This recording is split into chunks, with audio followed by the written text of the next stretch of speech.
Okay, Dr. Ali, thanks for joining me today to discuss hormone optimization. And I think this is an important topic for us to discuss today because it's also one that I believe is commonly misunderstood. I mean, there are people all across the world who are dealing with suboptimal hormone levels, which might be the reason why they're not feeling great.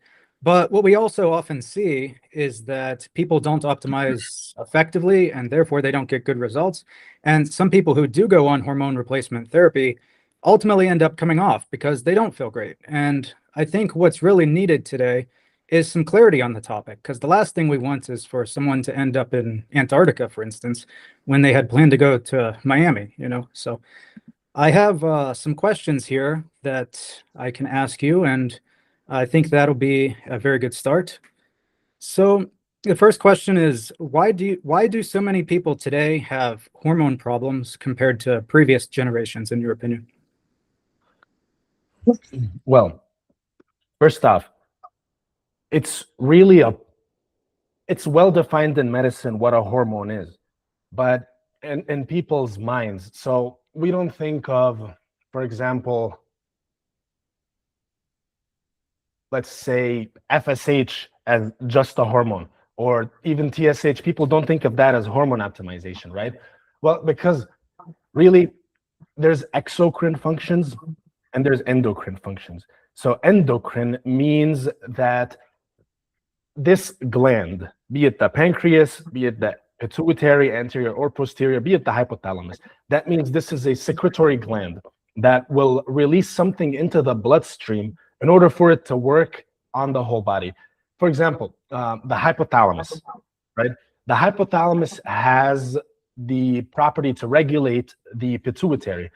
If you look at them anatomically, the hypothalamus is right above the pituitary, but when it releases GnRH for the pituitary to then release FSH and LH, and then therefore activate, the appropriate receptors in the testicles or ovaries for them to actually function properly, it doesn't do so in an excretory manner, meaning it doesn't just spit it out to the neighbor, which is the pituitary.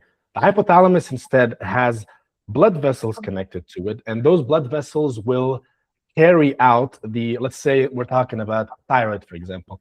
It will release TRH into the whole blood, and then and only then can it act on the anterior pituitary, which is, right there.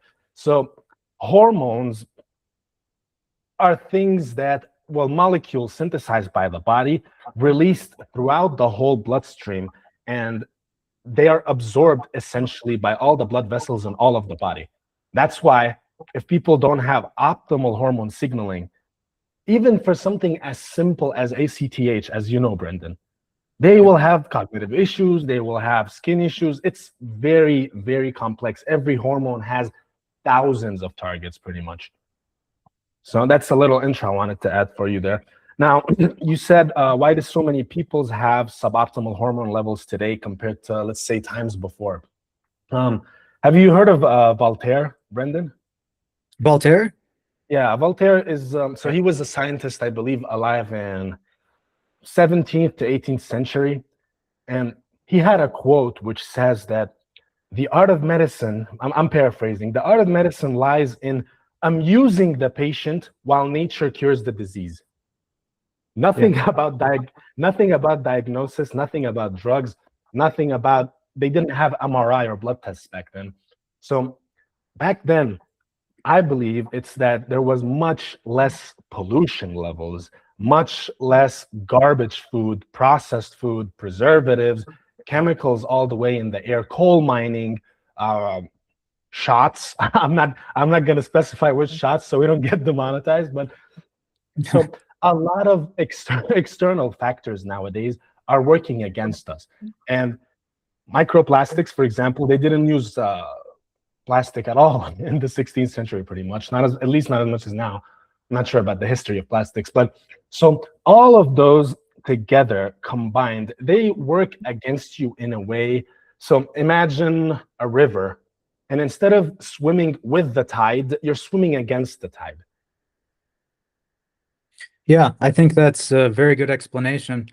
And I think ever since the Industrial Revolution, right, there's been exponential increase in the amount of toxins, endocrine disruptors, heavy metals in production processes and such. And all of these things can contribute to disrupting our hormones. But I think also just the way that the world has become so stressful, that plays a big role as well. I'm not sure if you've ever heard of gonadotropin inhibitory hormone, but it's a neuropeptide actually, which is around 10 amino acids long. It can differ a little bit between species, but it's been discovered that it's produced in the hypothalamus of mammals. So it's been studied in pigs and some birds, and I believe some other animals. It's not definitively been discovered in humans, but what it does is it essentially inhibits GnRH production in the hypothalamus. So it directly stops the production, and this is increased in response to stress. So I think just with stress being elevated, not only is hormone production inhibited in the hypothalamus, but I mean also, it raises cortisol levels, and we all know how that has negative impact as well. So I think it's multifaceted, but also just the effect that stress can have on the body, including the disruption of sleep. I mean, I think that's a really big contributor as well, because as you know, people who have, I believe, less than 7 hours of sleep each night, of course, these are naturals, right? Not people on hormone replacement therapy or anything, but they also show, on average, a lower level of testosterone. So I think that also plays a pretty significant role. I have not ever heard of gonadotropin inhibitory hormone. I don't know where you find these things. You know, 6 years of med school and God knows how long specializing, and I never heard of this one. Yeah, well, it's a peptide, and I research pretty much everything about peptides. So, I mean, that kind of just led me to discovering it. When I was specifically looking for hormone optimization strategies and such, I wanted to make sure I wasn't missing anything. And eventually I discovered that. But You are yeah, so absolutely right about stress. So, there's like some research suggesting that the increase in parallel and perpendicular lines actually causes a spike of your sympathetic nervous system. And for those watching, sympathetic, like Leo says, sounds nice, but it's not. That's the one that turns on you, the flight or flight nervous system. So that is actually overactivated suggestively by some research when there's perpendicular lines and parallel lines. mhm. Yeah. Also, when you think of this world today and the actual we've evolved as hunter-gatherers, whether people like it or not. If you go look at, the famous one is Hadza tribe. Those guys are so happy-go-lucky. They don't have a care in the world about anything except their next kill, food, hanging out. They smoke weed. Like that's all they do pretty much. But nowadays, you are absolutely right in that there's 24 hours in a day, and there's a lot of demand on everybody pretty much. The equivalent of, let's say, 30 hours a day, in terms of the work, cognitively taxing and commencing really tasks, even the mundane stuff like being a cashier. Imagine being a cashier and all you hear all day is beep, beep, beep. Yeah, exactly. That's gonna stress you the hell out, and you're gonna hear that beep in your dreams too. So it's just a symptom of the overall really condition of the world is what I'm suggesting. And I think there's also another aspect of less competitiveness. I mean, a lack of hormones can also reduce competitiveness and motivation in the workforce. But I think that also competitiveness is important for hormone production, because there's actually been studies that showed during professional chess tournaments or something, or even the mindset of winning, like a team sports or something, there's an association with a higher testosterone level in those cases. So that is another thing to consider. But yeah, even in our foods today, I know especially in America, there's been heavy metals detected in almost all of the fast food samples tested from from different companies. And these heavy metals are endocrine disruptors, and they can also accumulate in the body and persist for a very long period of time. Like mercury, I think, has a half-life of 20 years in tissues and such, and it accumulates. And I also would say that just the use of even pesticides and stuff in our food, more so today than in centuries ago, is also a significant contributor. Like glyphosate, for instance, is a big endocrine disruptor, and it can also be carried by wind and rain because it's water soluble. So it can even travel long distances to like nearby farms and such, which even practice like organic farming practices and stuff. And I think that can play another role potentially, but like even the endocrine disruptors that end up in like all of the grains and stuff, which the animals are fed, and there has also been shown like that ends up in like the milk supply, for instance, from like cattle and things like that. So I mean, it's hard to avoid all endocrine disruptors these days, and I think people are pretty much under attack from more angles than ever before. At least their hormones are, and like pretty much their whole biology is, you know. But yeah. Absolutely, absolutely. But also, so we have a current client that was very worried about that and really voiced concerns about it, and rather, understandably. But I also told this person that even though in this day and age we are under more attack than, in my opinion, ever, in my opinion, ever, we are under attack, but we also have infinitely many more defensive strategies than we ever did too. So Yes, I think yes. I think it's a net positive, to be honest, as absurdly optimistic as that sounds.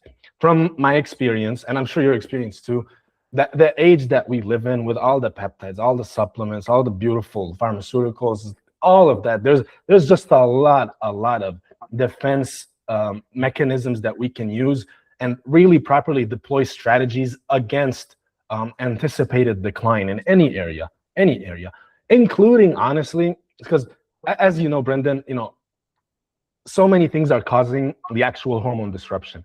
It's not always every single time completely possible to reverse that, let's say, hormone dysregulation, whether that be, too low T4 production, too low testosterone production, too low whatever it may be, adrenaline production, Addison's disease, for example, with the cortisol, or the excessive hormone production, like let's say in Cushing's syndrome, whatever. I don't think it's always every single time possible to reverse that, quote unquote, naturally, which would include, peptides. We're going to talk extensively, in my opinion, about hormone replacement as well in this video. And I think the topic of hormone replacement generally was well discussed as for in terms of instructions, for example, on what to do, what not to do, etc., like with Derek from More Plates, More Dates. But I do believe there is the clinical angle. Clinical angle, not being in a clinic, but to see actual, patient-to-patient differences and individual cases that were not fully covered by him because it's just not his background. He did, of course, a lot of great work, but today we're going to dive into the potential for replacement and several different hormones, candidates, etc. Yeah, I completely agree. And, there are more optimization strategies for hormones today than ever before, and a lot of these things that we discovered through our own research are things that we just don't hear anybody else talking about. So we will get into those later in the video, and I think that'll be extremely valuable for people, and it will help them discern, if they truly need hormone replacement therapy or if it's something that may be premature, So we'll definitely cover that in depth shortly. But